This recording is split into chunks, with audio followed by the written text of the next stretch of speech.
Non, déjà, les gens pensent que Brel est parti aux Marquises parce qu'il était malade, ce qui est absolument faux, et il le dément lui-même dans une citation que je reprends dans le livre. Il est parti parce qu'il avait envie de faire quelque chose, et la maladie lui est tombée dessus en cours de voyage. Ensuite, quand il est rentré à Paris, effectivement, les gens pensent qu'il est mort de cette maladie dont on cache le nom, comme disait Georges Brassens, et en fait, pas du tout, parce qu'il a été soigné à l'époque à l'hôpital franco-musulman, qu'on a appelé l'hôpital Avicenne depuis. C'était le professeur Lucien Israël qui le soignait, et comme ça a été pris à temps, en fait, tout le traitement a été vraiment très très efficace, et au bout de quelques semaines simplement, bon, la tumeur qu'il avait dans le seul poumon qui lui restait, puisqu'il avait été opéré quelques années auparavant de l'autre poumon, ça avait vraiment régressé, mais au point presque que la tumeur était devenue invisible. Donc tout le monde était très content, le professeur Israël, Jacques Brel évidemment, qui nourrissait plein de projets à nouveau, sa compagne, Madly, son agent Charlie Marouani, et on pensait vraiment qu'il était tiré d'affaire, à tel point qu'il est parti, alors c'est intéressant, du côté d'Avignon, mais surtout ici, dans le Roussillon. Il est venu spécialement avec son ami pilote qui lui avait appris à piloter. Il est venu dans la région pour chercher une maison. Pendant 2 jours, ils ont cherché une maison avec Madly, le temps de la convalescence, puisque apparemment il était tiré d'affaire et on lui demandait simplement de se reposer tranquillement en France, de ne pas retourner aux Marquises, le temps vraiment d'être considéré comme guéri, et puis de suivre un petit traitement, mais léger, quoi.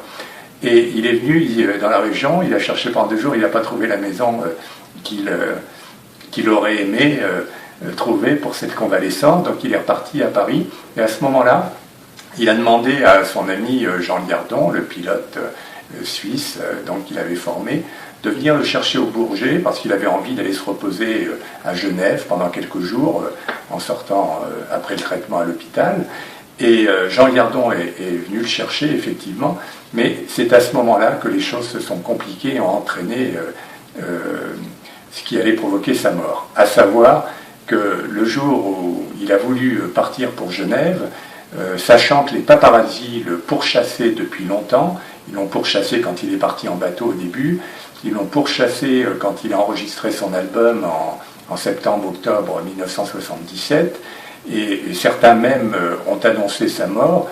Mais quand je dis pourchasser, c'était vraiment dans sa vie quotidienne, quand il était à Paris, en Europe, même sur son bateau, quand il faisait escale aux Antilles. Vraiment, c'était indécent, quoi. C'était une chasse à l'homme, en quelque sorte. Et quand il est arrivé au Bourget, parce qu'il avait mis un stratagème au point avec son agent et sa compagne, il avait fait en sorte que une ambulance parte pour l'aéroport d'Orly, pensant que les paparazzis qui faisaient le guet devant l'endroit où il habitait, c'était chez son agent à l'époque, suivraient l'ambulance jusqu'à Orly, pendant que lui partirait pour le Bourget avec un taxi pour décoller avec son avion, l'avion de son ami pilote. Et en fait, il y a eu une fuite, ça a été éventé, et les paparazzis ont su qu'il partait en taxi jusqu'au Bourget, l'ont pourchassé. Jacques était tout seul à ce moment-là, Charlie Marouani et Madly Bami partaient par ailleurs pour justement faire en sorte qu'il y ait de brouiller encore plus les pistes en quelque sorte, sauf que les paparazzis ont su que Jacques était dans le taxi, ils l'ont suivi jusqu'au Bourget. Jacques Brel s'est retrouvé tout seul là-bas avec ses paparazzis à ses trousses. Il s'est caché dans premier endroit venu, c'était des toilettes qui étaient climatisées, et il avait l'habitude, donc c'était en septembre, il faisait encore beau, il avait l'habitude de rester habillé comme il l'était aux Marquises, c'est-à-dire avec tout en blanc, avec un pantalon de toile léger, une chemise légère également. Il a attrapé froid, il était 5 heures du matin, puisqu'il avait donné rendez-vous à 6 heures à son ami pilote pour venir le chercher. Il a attrapé froid dans les toilettes. Ils ont réussi, malgré tout, évidemment, à décoller. Ça n'allait quand même pas jusque-là. Et arrivé à Genève, à l'hôtel Beau Rivage où il était, où il avait l'habitude d'aller d'ailleurs de temps à autre, le soir même, il était pris d'une quinte de toux épouvantable, et il étouffait, il ne pouvait plus respirer. Il a dû être rapatrié le lendemain même toujours par son ami pilote, jusqu'à l'hôpital où le soignait le professeur Israël. Et dans le courant de la nuit suivante, il décédait, non pas du cancer donc, mais d'une embolie pulmonaire.